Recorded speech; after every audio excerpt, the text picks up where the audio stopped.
পরিবারের সকলের জন্য একই ব্রেকফাস্ট, শুধু সকালের জলখাবারে কেন, বাচ্চাদের টিফিনে বা লাঞ্চ বক্সেও নিয়ে যেতে পারবে। অল্প তেল দিয়ে নরম ফোলা ফোলা পরোটা তৈরি হবে, ঠান্ডা হওয়ার পরও একদম নরম থাকবে, 2 আঙুল দিয়ে ছেঁড়া যাবে। এই পরোটা খেতে কোনো রকম তরকারির প্রয়োজন পড়বে না। আজকের এই রেসিপির নাম হচ্ছে ডিম পরোটা, তবে একটু অন্য রকমভাবে আমি তৈরি করেছি। থাকবে কিন্তু প্রচুর লেয়ার। আর এই পরোটা 15 দিন মতো কিভাবে সংরক্ষণ করবে সেটা জানতে হলে পুরো রেসিপিটা শেষ পর্যন্ত দেখো। এই রকম নিত্য নতুন রেসিপি দেখার জন্য আমার চ্যানেলে তোমাদের সবাইকে স্বাগত। ভালো লাগলে লাইক, কমেন্ট ও শেয়ার করার অনুরোধ রইল। কিভাবে কি দিয়ে বানিয়েছি চলো দেখে নিই। Let's start this recipe, easy cooking with me. প্রথমে পরোটার ডোটা বানাতে হবে। তার জন্য দেখো এখানে আমি একটা কাপ নিয়ে নিয়েছি, সেখানে 1 কাপ মতো ময়দা নিয়ে নিচ্ছি। এরকম 1 কাপ ময়দা নিয়ে নিলাম।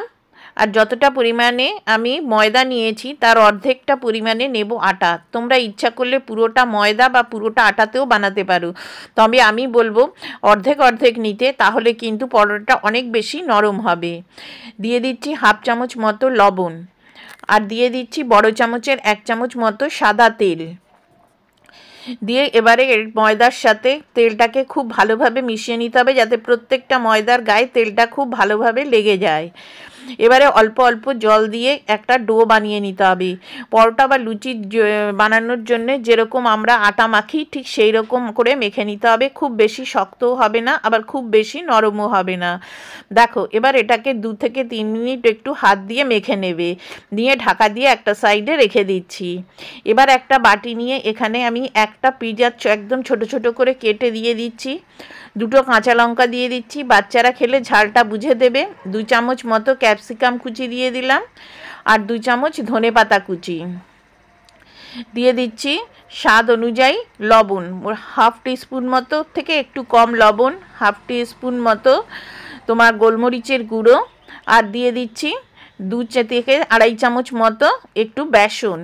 এই বেসনটা কিন্তু অবশ্যই দেবে, কেন দেবে আমি পরে বলে দিচ্ছি। এবারে এটাকে খুব ভালো করে প্রথমে মিশিয়ে নেবে, যেন কোনো লাম্পস না থাকে। যখন খুব ভালো করে এরকম মেশানো হয়ে যাবে, দেখো এরকম মিশে গেছে, কোনো লাম্পস নেই। এবারে এখানে আমি 3টে ডিম ভেঙে দিচ্ছি। বেসনটা এই জন্যই দেবে যে যখন আমি এটার কোটিং করব তখন কিন্তু পরোটার গায়ে খুব ভালোভাবে কিন্তু ওটা লেগে যাবে, সেই জন্যে বেসনটা একটু দেবে, আর অনেকটা ক্রিস্পিও তৈরি হবে। এবারে এটা খুব ভালো করে মিশিয়ে নিচ্ছি। দেখো মেশানো হয়ে গেছে, একটা সাইডে রেখে দিলাম। এবার একটা বাটিতে 2 চামচ মতো ডালদা নিয়ে নিচ্ছি, ডালদার পরিবর্তে তোমরা ঘিও নিতে পারো। 2 চামচ কর্নফ্লাওয়ার দিয়ে দিচ্ছি, দিয়ে এটাকে খুব ভালো করে মিশিয়ে একটা পেস্ট বানিয়ে নেবে। তবে তেল দিয়ে কিন্তু পেস্টটা বানাবে না, ঘি বা ডালদা দিয়েই বানাবে, এতে সবচেয়ে বেশি ভালো হবে। এবারে দেখো এটাও 5-7 মিনিট হয়ে গেছে। ঢাকাটা তুলে এটাকে আরও আমি 1 থেকে 2 মিনিট মতো একটু ভালো করে মেখে নিচ্ছি। এবার এটা থেকে মিডিয়াম সাইজের আমি লেচি কেটে নিচ্ছি।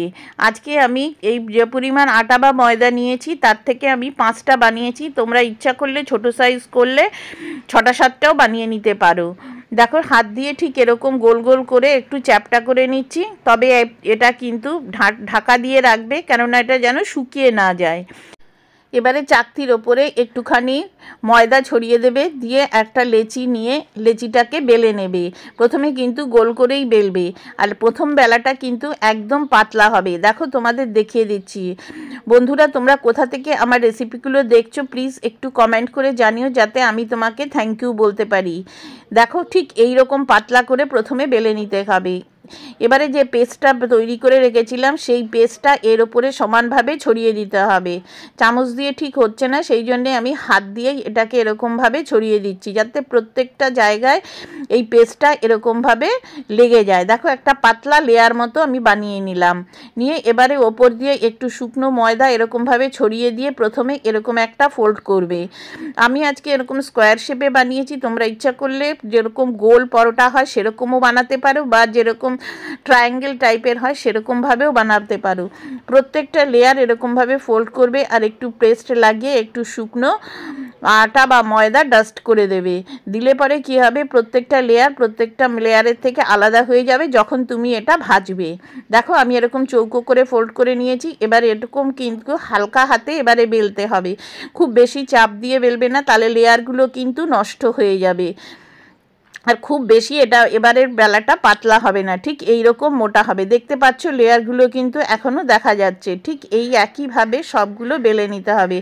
আর পরে তোমাদের বলে দিচ্ছি এরকমভাবে তোমরা কিভাবে এটাকে সংরক্ষণ করবে 15 দিন মতো। যখনই মনে হবে তখনই কিন্তু ঝটপট ভেজে নিতে পারবে। দেখো ঠিক এই রকম মোটা মোটা করে আমি বেলে নিয়েছি। সবগুলো বেলা হয়ে গেছে। এবারে চলো গ্যাসের দিকে একটা প্যান বসিয়ে এখানে 1 থেকে 1.5 চামচ মতো তেল দিয়ে দিলাম। দিয়ে এবার একটা পরোটা নেবে, নিয়ে পরোটাটাকে এরকম ডিমের ব্যাটারে এপিট ওপিট করে চুবিয়ে নিয়ে এখানে দিয়ে দেবে। খুবই কিন্তু অল্প তেলে এটা ভাজা হয়ে যাবে। আর ওপর দিয়ে আরও একটুখানি ডিমের ব্যাটার দিয়ে দেবে, তাহলে কিন্তু খেতে বেশি ভালো লাগবে। 1 থেকে 1.5 মিনিট একটা পিঠ হতে দেবে, দিয়ে আবার এটাকে উল্টে দেবে। দিয়ে এরকমভাবে এই সময় কিন্তু গ্যাসের ফ্লেমটা একদম লো টু মিডিয়ামে রাখবে। দিয়ে খুন্তি দিয়ে এরকম একটু চেপে চেপে দেবে, তাহলে দেখবে যে এরকম ফুলে গেছে। দেখো কত সুন্দর ফুলে গেছে। আর এটা কিন্তু এপিট ওপিট করে 3 থেকে 4 বার মতো ভালো করে এটাকে ভেজে নিতে হবে, যাতে ভেতর পর্যন্ত আটা যেটা আছে সেটা যেন রান্না হয়ে যায়। দেখো ঠিক এই রকমভাবে চেপে চেপে এটাকে ভেজে নিতে হবে। আর এটা খেতে কোনো রকম কিন্তু তরকারির প্রয়োজন পড়ে না, এমনি কিন্তু এইটা খেতে দারুণ লাগে। আমার বাড়ির সবার কিন্তু এই পরোটাটা খুবই পছন্দ। পার্সোনালি আমারও এই পরোটাটা খেতে খুবই ভালো লাগে, তবে মোগলাই পরোটা থেকে একটু আলাদা। দেখো ঠিক এরকমভাবে। এবার বলে দিই তোমরা কিভাবে সংরক্ষণ করবে। ঠিক এরকম একটা শুকনো তাওয়াতে এরকম করে একটা পরোটা দেবে, 1 মিনিট মতো হতে দেবে। 1 মিনিট পর আবার উল্টে পাল্টে 1 মিনিট হয়ে গেলে ঠিক এরকমভাবে তুলে নিয়ে একটা এয়ারটাইট কন্টেনারে করে রেখে দেবে। যখন মনে হবে তখনই ডিমের ব্যাটার গুলে পরোটাটাকে এরকমভাবে চুবিয়ে নিয়ে ভেজে নিতে হবে। সকালবেলা সময় না থাকলে আগে থেকে বানিয়ে পরোটাটা রেখে দেবে, সকালবেলা ঝটপট তাহলে বাচ্চাদের টিফিনের জন্য বানিয়ে দিতে পারবে। এই রকম জিনিস দিলে বাচ্চারা কিন্তু টিফিন ফেরত আনবে না, সব টিফিন কিন্তু খেয়ে আসবে। আর এটা এতটাই নরম খেতে হয় যে ঠান্ডা হওয়ার পরেও কিন্তু একদম নরম থাকে। দেখো ঠিক 2 মিনিট 1 মিনিট হবে, তারপরেই এরকমভাবে উল্টে দেবে। গ্যাসের ফ্লেমটা কিন্তু বেশি জোরে দেবে না, তাহলে ভেতর থেকে কিন্তু কাঁচা থেকে যাবে, বাইরেটা তাড়াতাড়ি লাল হয়ে পুড়ে যাবে। দেখো একটু চাপ দিলেই বেশ টোপরের মতো এরকম ফুলে গেছে। আমার ফেসবুকে 2টো পেজ আছে, সেখানে গেলেও তোমরা এই সব রেসিপিগুলো দেখবে। তোমরা যদি ফেসবুক থেকে আমাকে দেখো রেসিপিগুলো, তাহলে প্লিজ আমার ফেসবুকের পেজ দুটোকে একটু ফলো করে নিও। নতুন বন্ধুদের স্বাগত এবং পুরনো বন্ধুদের ধন্যবাদ। আজকের রেসিপিটা তোমাদের কেমন লাগলো তা জানিও। আজকে আমি এই রেসিপিটা রায়তা এবং টমেটো সসের সাথে পরিবেশন করেছি। চাইলে তোমরা এটা আচার দিয়েও খেতে পারো। আগেই বলেছি এই পরোটাটা খাওয়ার জন্য কোনো রকম তরকারির প্রয়োজন পড়বে না। লাঞ্চ বক্সেও তোমরা এটাকে নিয়ে যেতে পারো, বাচ্চাদেরও টিফিনে দিতে পারো। দেখো কতটা নরম হয়েছে, আর এতটাই সফট হবে যে ঠান্ডা হয়ে যাওয়ার পরও কিন্তু এটা ঠিক এতটাই নরম থাকবে। এবং চলো ভেতরটা একটু দেখাই। দেখো ভেতরে কতগুলো লেয়ার তৈরি হয়েছে। দেখো পুরো রেসিপিটা আমার সাথে দেখার জন্য তোমাদের সবাইকে ধন্যবাদ। আর এরকম নিত্য নতুন রেসিপি দেখার জন্য আমার বন্ধু হয়ে যাওয়ার আরও একবার নিমন্ত্রণ রইল। তাহলে আজকে আসি, টাটা, থ্যাংক ইউ।